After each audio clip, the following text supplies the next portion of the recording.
Hello दोस्तों, आज हम पढ़ेंगे क्लास सेवेंथ का फर्स्ट चैप्टर जिसका नाम है पूर्णांक यानी कि इंटीजर। जिन्होंने मैथ्स बाय रोशन सर को सब्सक्राइब नहीं किया, सब्सक्राइब कर ले ताकि मैं जो भी वीडियो बनाऊं उसका नोटिफिकेशन आप तक पहुंचते रहे। चलिए, क्लास सेवेंथ का यह पार्ट 1 वीडियो है। चलिए, पूर्णांक पढ़ने से पहले हम देख लेते हैं कि प्राकृत संख्या क्या होता है। आइए देखते हैं प्राकृत संख्या। तो प्राकृत संख्या गिनती की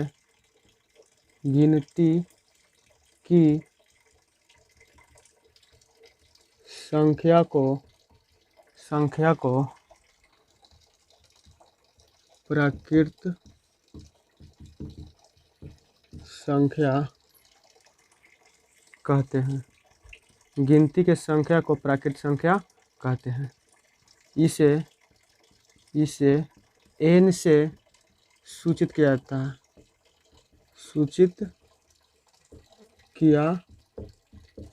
जाता है। इसे n से सूचित किया जाता है। n बराबर 1 2 3 4 5 6 डॉट ये क्या आने जाएगा अनंत तक, यानी कि गिनती का कभी अंत नहीं होगा।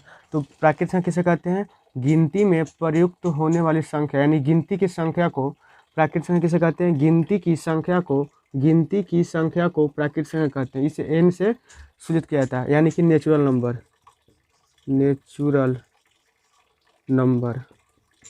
इंग्लिश में, ठीक है, NUMBER नेचुरल नंबर, ठीक ना। चलिए, अब देखिए पूर्ण संख्या। क्या अगला संख्या क्या है? पूर्ण संख्या। क्या है? पूर्ण संख्या यानी कि whole number, WHOLE whole number.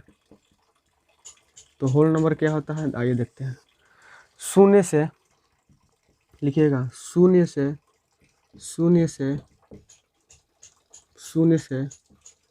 प्रारंभ होने वाली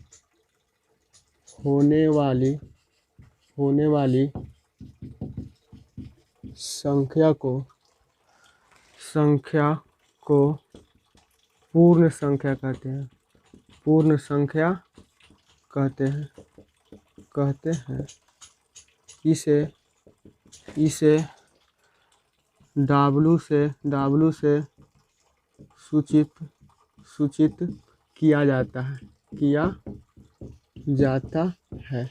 आइए, W बराबर 0 1 2 3 4 5 6 डॉट ये भी क्या जाएगा? अनंत तक जाएगा। तो शून्य से प्रारंभ होने वाले संख्या क्या कहते हैं? पूर्ण संख्या कहते हैं। इसे W से सूचित किया जाता है। अब देखिए, अब आते हैं पूर्णांक। चैप्टर के मेन टॉपिक ऊपर क्या आता है? पूर्णांक। तो आइए देखते हैं पूर्णांक क्या होता है।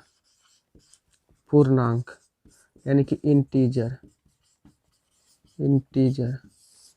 आइए, सभी धनात्मक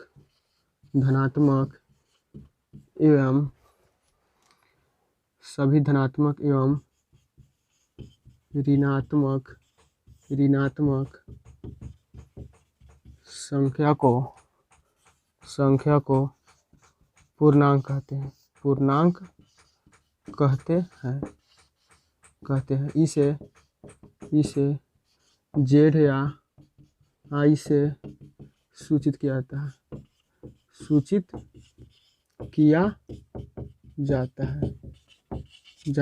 है। Z या I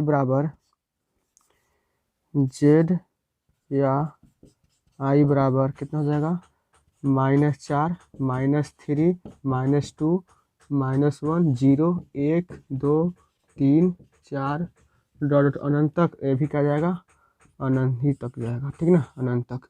तो क्या सभी धनात्मक एवं ऋणात्मक संख्या कहते हैं? पूर्णांक कहते हैं।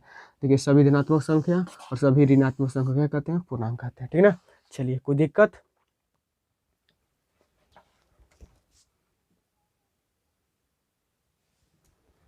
चलिए, अब देखिए, पूर्णांक 3 प्रकार के होते हैं। ऊपर साफ करते हैं, लिख लीजिए इसको।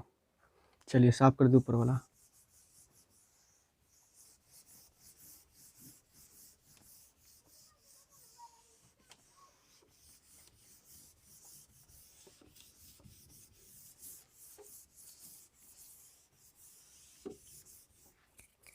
चलिए पूर्णांक पूर्णांक 3 प्रकार के होते हैं। पूर्णांक 3 प्रकार के होते हैं। पहला धनात्मक पूर्णांक, धनात्मक पूर्णांक यानी कि पॉजिटिव इंटीजर। दूसरा शून्य पूर्णांक यानी कि जीरो इंटीजर। तीसरा ऋणात्मक पूर्णांक यानी कि निगेटिव इंटीजर।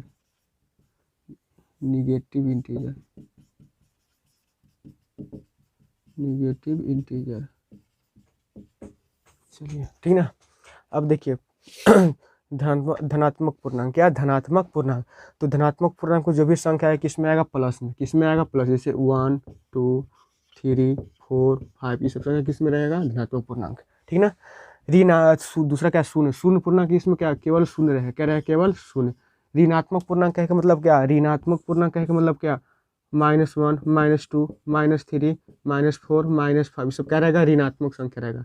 यही क्या है? धनात्मक पूर्णांक, ऋणात्मक शून्य पूर्णांक और ऋणात्मक पूर्णांक। ठीक ना। चलिए कोई दिक्कत? चलिए अब चलते हैं बुक के ऊपर, जो बुक में दे रखा है। चलिए कोई दिक्कत? पूर्णांक समझ में आ गया? सभी धनात्मक एवं सभी ऋणात्मक संख्या कहते हैं पूर्णांक कहते हैं। धनात्मक पूर्णांक, पहला क्या? धनात्मक पूर्णांक, दूसरा क्या? शून्य पूर्णांक और तीसरा क्या है? ऋण पूर्णांक। ठीक ना। चलिए कोई दिक्कत यहाँ तक? अब लिखिए, साफ कर देते हैं।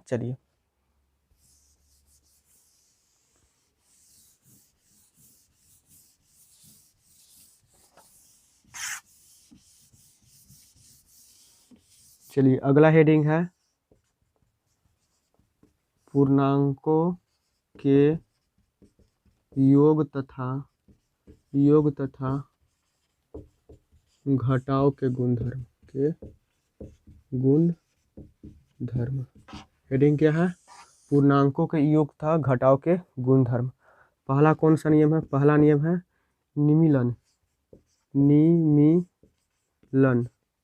लिमिनन या सन्निविरत नियम। क्या होता है? आइए देखते हैं। दो पूर्णांकों का योग क्या होता है? दो पूर्णांकों का योग तथा घटाओ एक पूर्णांक ही होता है। दो पूर्णांक का योग तथा घटाओ ये क्या होता है? पूर्णांक होता है। चलिए है लेट ए और बी दो पूर्णांक हो तो क्या हो जाएगा? प्लस में, यानी कि a प्लस बी और a प्लस बी, ठीक है। दो धनात्मक पूर्णांक, यानी कि दो धनात्मक पूर्णांक जोड़ने क्या मिलेगा? पूर्णांक ही मिलेगा। ठीक ना। तथा a माइनस बी, ठीक है। तो दो धनात्मक पूर्णांक जोड़ते हैं तथा घटाते हैं तो क्या मिलेगा? हमको पूर्णांक ही मिलेगा। आइए एग्जाम्पल देखते हैं। चलिए एग्जाम्पल, जैसे 4 + 2 ये क्या है? दो पूर्णांक धनात्मक पूर्णांक है। 4 + 2 दोनों का जोड़ है कितना मिलेगा? 6। तो 6 क्या भी ये भी क्या है? पूर्णांक ही है।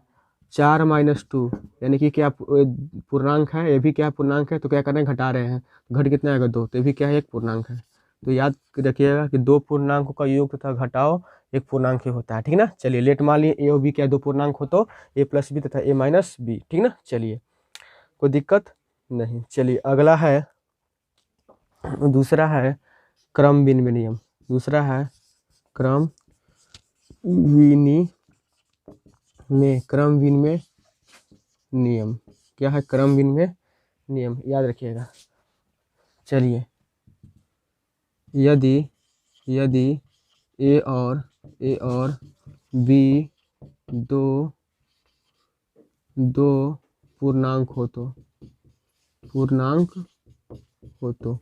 क्रम भिन्न नियम क्या हो जाएगा, चलिए देखिए ए प्लस बी, पता चला नाम से पता चल रहा है क्या, क्रम भिन्न नियम, तो इसमें क्या क्रम क्या रहेगा, अदला बदली रहेगा। तो ए प्लस बी बराबर क्या, बी प्लस ए क्या है, योग का क्रम भिन्न नियम, क्या है, योग का पूर्णांक के योग का क्रम भिन्न नियम, ये क्या है, पूर्णांक के योग का क्रम भिन्न नियम है, ठीक ना, पूर्णांक के योग का क्या है, यह क्रम भिन्न नियम। अब देखिए लिखिएगा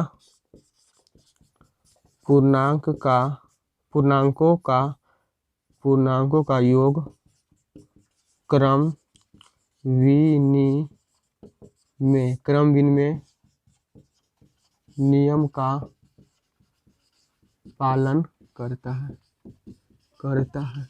पूर्णांकों का योग क्रम विनिमय नियम का पालन करता है, ठीक ना। आइए जांच कर लेते कैसे करता है, ऐसे एग्जाम्पल देख लीजिए। जैसे हम ए बराबर ले लिए 4, बी बराबर ले लिए 5, तो कितना आ गया, 5 4 9। अब देखिए 9, बी कितना लिए हैं 5, और ए कितना लिए 4, ये भी जोड़े तो कितना आएगा, 9 ही आएगा। तो दोनों क्या सेम आ रहा है ना जी, तो याद रखिएगा पूर्णांकों का योग क्रम भिन्न नियम का पालन करता है, ठीक ना। चलिए हो गया ना, साफ करते हैं। चलिए अगला हेडिंग दीजिए।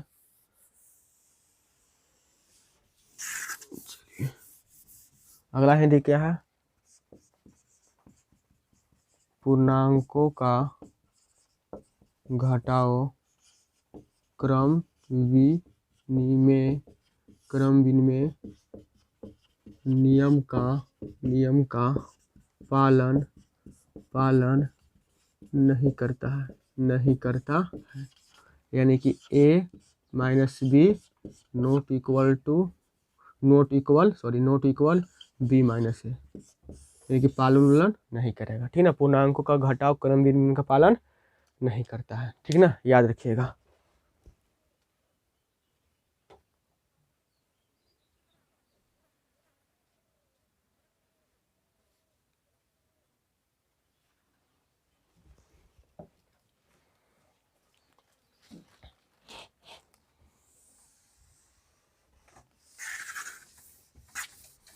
अगला हेडिंग क्या है, साहचर्य नियम। चलिए देखिए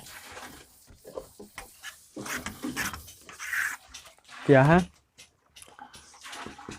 साहचर्य नियम। चलिए यदि ए बी और सी तीन पूर्णांक हो तो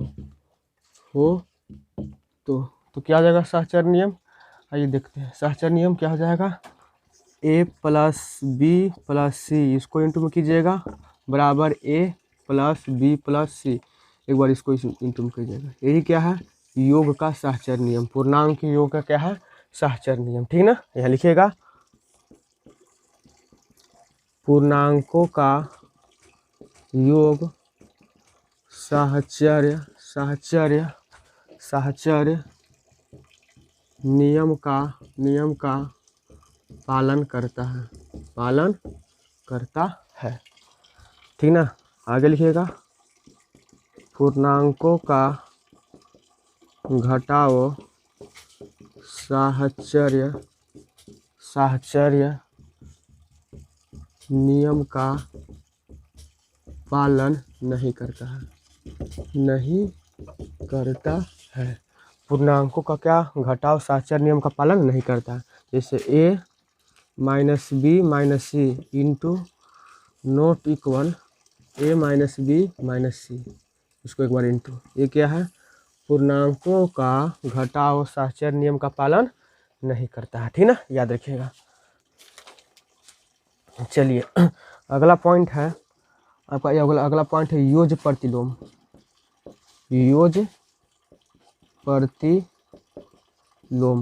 योज प्रतिलोम क्या होता है, या ये देखते हैं योज प्रतिलोम क्या होता है।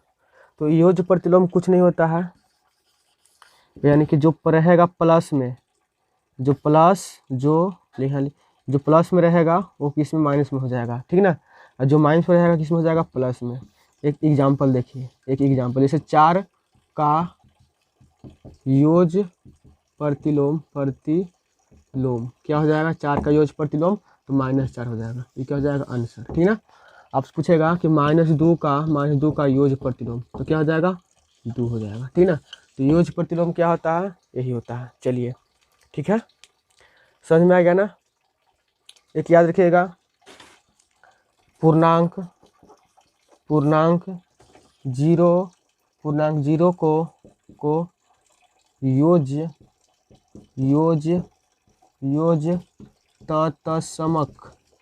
तत्समक कहा जाता है, ठीक ना।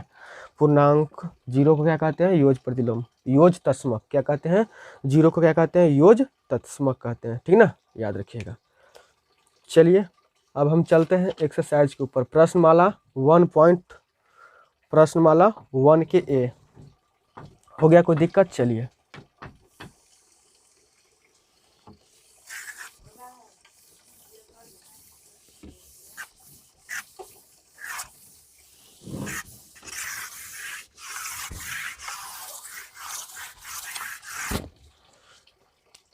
प्रश्नमाला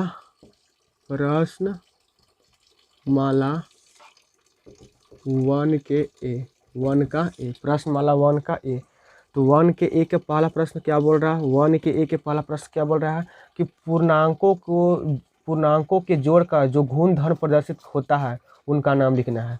पूर्णांकों के जोड़ का जो गुण धर्म प्रदर्शित होता है उनका नाम लिखना है, ठीक ना। तो पहला क्या है, पहला प्रश्न क्या है, 5 + -3 इंटू बराबर -3 + 5।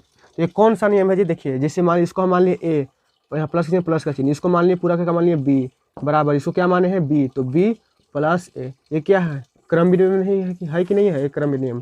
तो क्या लिखिएगा, इसका आंसर क्या हो जाएगा, लिखिएगा पूर्णांकों के योग का क्रम विनियम, यही क्या हो जाएगा, इसका आंसर हो जाएगा, ठीक है ना, याद रखिएगा। दूसरा क्या है, आइए देखते हैं दूसरा क्या है। दूसरा है -7 प्लस बड़की कोष्ठ 1 + -6 कोष्ठ बंद बराबर -7 प्लस क्या है जी प्रश्न, -7 प्लस 1 कोष्ठ बंद बड़की कोष्ठ बंद प्लस -6। ये देखिए ये कौन सा नहीं बताइए तो जरा देखिए, अगर इसको हम इतना को क्या मानते हैं, ए मान लेते हैं, या प्लस का चिन्ह, ये क्या है इंटू है, यहाँ क्या है बड़ी छोटी कोष्ठ, यहाँ क्या बड़ी कोष्ठ है, तो यहाँ पर क्या देते हैं छोटी कोष्ठ दे देते हैं हम, कोई दिक्कत। इसको मान लेते हैं बी, क्या मान लेते हैं बी, इसको क्या मान लेते हैं, यहाँ प्लस का चिन्ह दे दिया, इसको क्या माने सी, तो सी बराबर 7 को क्या माने हैं जी, ए माने हैं। यहाँ कोष्ठ है, यहाँ क्या है बड़ी की कोष्ठ, यहाँ भी क्या है छोटी की कोष्ठ, तो इसके लिए क्या हम छोटी कोष्ठ का इस्तेमाल करते हैं। चलिए ये क्या है बी, 1 के क्या माने हैं बी और इंटू और प्लस सी। ये कौन सा नियम होता है बताइए तो, ये कौन सा नियम होता है, साहचर्य नियम। कौन सा नियम होता है, साहचर्य नियम। या लिखिएगा पूर्णांकों के योग का साहचर्य नियम, कोई दिक्कत। चलिए हो गया ना, तो पहला प्रश्न कंप्लीट हो गया। आइए दूसरा प्रश्न देखते हैं। चलिए